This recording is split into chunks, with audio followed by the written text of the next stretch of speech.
Magandang Martes po sa inyong lahat ha. At dahil Martes, narito na naman po tayo sa ating Spokes Hour. Dalawa pong pag-uusapan natin ngayon, no? Yung nagaganap na pagdinig sa oral arguments ng kaso laban dun sa paglipat ng pondo galing sa PhilHealth at saka itong kontrobersiya na hinaharap ngayon ng bagong PCO Secretary na si Jay Ruiz. Well, unang-una po, nagagalak naman po ako sa mga tanong, lalong-lalo na ni Justice Amy Javier tungkol doon sa pondo ng PhilHealth.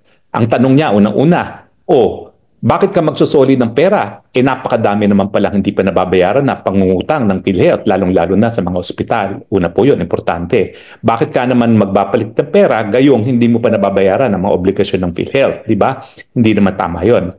Pero pangalawa, yung mga pondo na pinaglipatan ng pera galing sa PhilHealth, walang kinalaman sa kalusugan dahil nakasaad nga sa ating batas na isinulong sa Kongreso na lahat talaga ng pondo ng PhilHealth dapat ilaan sa pagbaba ng contribution ng mga miyembro ng PhilHealth o di naman kaya karagdagang benepisyo ng PhilHealth.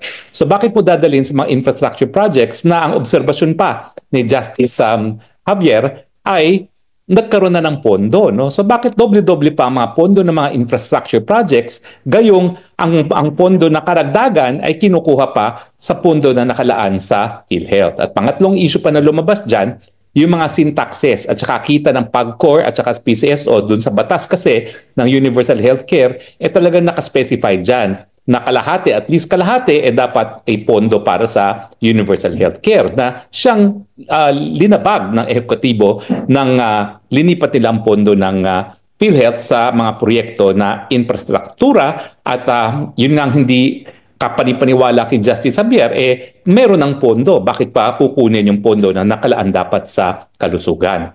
Pero hindi pa po yan desisyon ng Korte, ha? Ako po, madami na rin ako talagang kaso na na-argue sa Supreme Court, lalong-lalo na kapag yung nandun pa si Justice Antonio Carpio.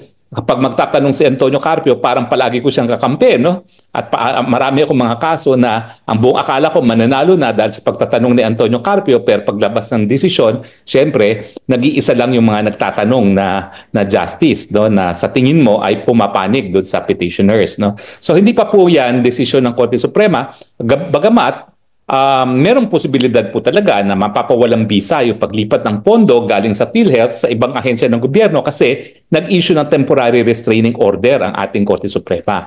Ang ibig sabihin ng temporary restraining order na meron talagang karapatan na nalalabag at patuloy ang paglabag ng karapatang iyan kapag hindi mag-issue ng TRO. So nagkaroon na ng determinasyon ang ating Korte Suprema na mayroong karapatan na nalalabag at ito nga ang karapatan ng kalusugan, karapatan ng mga mamamayan ayon sa batas na ating sinulong na Universal Healthcare na dapat lahat ng pondo ng PhilHealth ay mapunta sa kalusugan ng ating mga kababayan.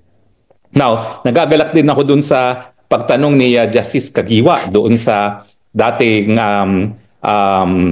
taga PhilHealth na ngayon po ay commissioner na ng Civil Service Commission, no? At ang sabi nga ni Justice Kagiwa ay ano ba yan? Wala bang conflict of interest yan na ikaw ngayon ay tumatayo na para kang abogado ng PhilHealth at galing ka naman talaga sa PhilHealth gayong ikay nasa Commission on Audit. Bakit importante po yung conflict of interest na yan? Kasi yung Commission on Audit, ang siyang merong jurisdiction, primary jurisdiction, siya talagang katungkulan niya na tignan kung tama nga yung paggastos ng pondo galing sa kaban ng bayan. At syempre, yung issue kung tama ba yung paglipat ng pondo galing sa PhilHealth papunta sa ibang ahensya ng gobyerno, yan po ay isang issue na didesisyonan din ng COA. In fact, kapag nagkaroon ng kasong kriminal, for malversation, no, kinakailangan may finding talaga ang COA, magkakaroon sila ng disallowance dun sa paglipat. Gayong, paano ngayon magdidesisyon ng COA kung mayroon dapat na magkaroon ng disallowance sa paglipat ng pondo ng PhilHealth kung yung isang commissioner ng COA mismo ay nagsasabi na walang masama dun sa ginawa ng PhilHealth. Yun po yung ibig sabihin ng conflict of interest kasi eventually, ang Commission on Audit ang unang-una magsasabi kung tama ba o mali yung paglipat na yan, no? Anyway, so maganda po mga pangyayari sa Korte Suprema. Yung mga issue na linalabas natin sa mulat-mula ay natanong ng mga justices pero hindi pa po yan ang desisyon ng hukuman. Aantayin pa rin po natin ang desisyon ng hukuman. Pumunta naman tayo dito kay Secretary Jay Ruiz. Alam niyo po, wala kaming masamang tinapay ni Jay Ruiz. No? Ako po yung naging source niya na napakatagal. Ang tagal ko na rin pong nakikipagbalitaktakan sa publiko. No? Nagsimula po yung balitaktakan ko yung panahon nga ng impeachment ni Chief Justice Davide. No? At napakatagal na pala nung panahon na yon. No? Siguro mahigit 20 taon na tayo nakipagbalitaktakan sa publiko. At yung 20 taon na yan, palagi ko rin kasama si Jay Ruiz. Ang akin lamang, hindi po natin pinag-uusapan ang legalidad. Kasi ang sinasabi niya, yung kinita ng 200 million ng kanyang kumpanya ay bago pa siya na talaga bilang PCO. Pero ano ba ang mga katotohanan? Yung kontrata na ipinasok niya ay kontrata sa isang government-owned and controlled corporation. Tapos, yung draw ng PCSO ay ilinipat sa isang TV station na ang nagpapatakbo ay ang PCO. At yung panahon na binigay sa kanya yung kontrata na 200 billion, kulang-kulang 2 buwan bago siya na talaga bilang isang kalihim ng PCSO na siyang nagpapatakbo ng IBC 13. So, sinasabi niya, may panahon pa ako para mag-divest. Ako po naniniwala ako na bago dapat niya tinanggap yung appointment sa PCO dahil alam niya na yung pinagkakitaan niya ng 200 million ay isang korporasyon na nasa ilalim mismo ng kanyang departamento ng PCO, dapat siya ay nag-divest na. Ano ba naman yung sabihin niya kay Presidente? Sandali lang po ha, may kontrata ako sa isang korporasyon na pamumunuan ko din dahil yan ay under ng PCO. So hayaan niyo muna ako mag-divest.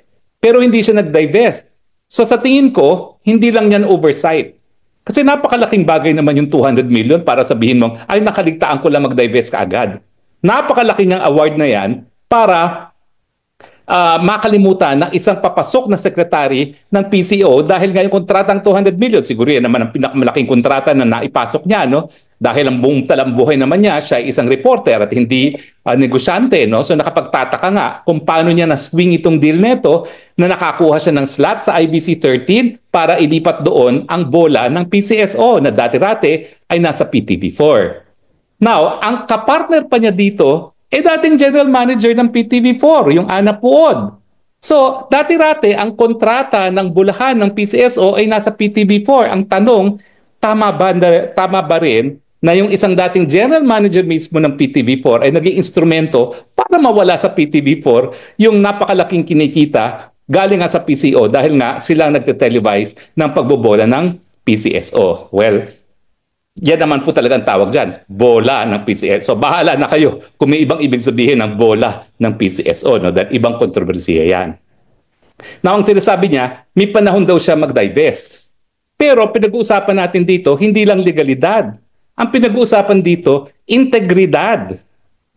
Malaking pagkakaiba po yun dahil po pwede kang walang linalabag na batas na meron ka namang mga gawain na nagpapakita na wala kang integridad. Bakit importante ang integridad sa posisyon ng PCO? Di ba ang unang-unang niyang pangako, lalabanan niya ang fake news? Kapag lumalaban ka ng fake news at kapag ikay nagtataguyod ng katotohanan, ibig sabihin dapat may reputasyon ka mismo na ikaw ay tao na merong integridad. Pero pag meron ng bahid sa iyong integridad, anong karapatan mong lumaban ngayon sa fake news? So ang tanong ngayon, hindi legalidad. Ang tanong, kaya mo pa bang panindigan ang fake news gayong meron na ring lamat ang iyong sariling integridad? Ano pang magagawa mong tulong sa ahensya para maparating ang mensahe ng gobyerno sa kabila ng sinasabi mong mga fake news? Ang problema dito sa fake news talaga, sino ba talagang huwes na magsasabi na fake news? Hanggang ngayon, yung sinasabi natin na baka bangag ang presidente, hindi naman sinasabing bagag talaga ang presidente. Sinasabi, kinakailangan mag-hair follicle test para mapasinungalingan yung mga sinasabi ng dating presidente Rodrigo Roa Duterte, yung sinasabi ni Agent Morales na sinabi sa kanya ng kanyang confidential informant, at si Cathy Binag mismo na nagsabi na talagang nakita niya sa pamamahay mismo ng mga Marcos Jr. ang paggamit ng pinagbabawal na droga. Di ba? Hindi po yan fake news. Yan po ay